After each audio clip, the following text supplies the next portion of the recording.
Kas var izraisīt vēzi? Tas ir vairāk par ieradumiem, kāds dzīvesveids un varbūt kādas lietas var samazināt vēža attīstības iespēju.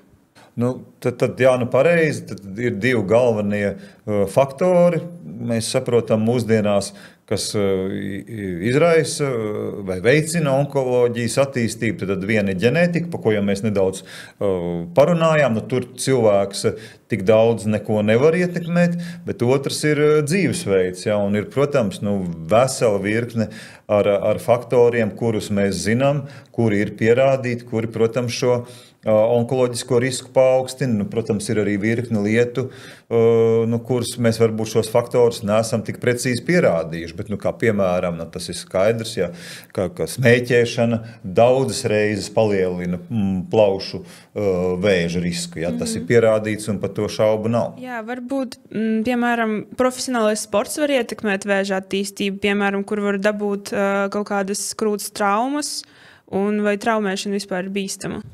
Nav tādu zinātnisku pierādījumu, ka krūts trauma veicinātu krūts vēža attīstību.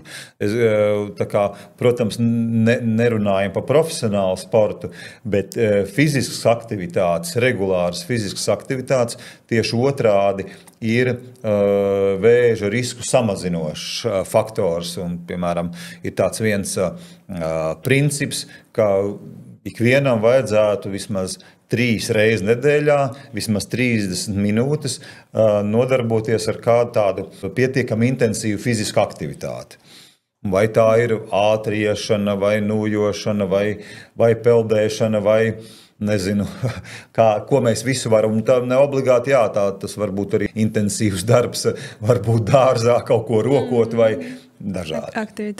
Bet ļoti svarīgi, ka mums šī fiziska aktivitāte ir un ka nav vienkārši tā, ka mēs tur kaut ko padaram, bet tiešām mēs jūtam, ka mūsu elpošana, mēs elpojam ātrāk, elpošanas biežums, arī mūsu sirsniņa sitās ātrāk, tad mēs zinām, ka tā slodze ir intensīva un ka mēs iesvīstam drusku.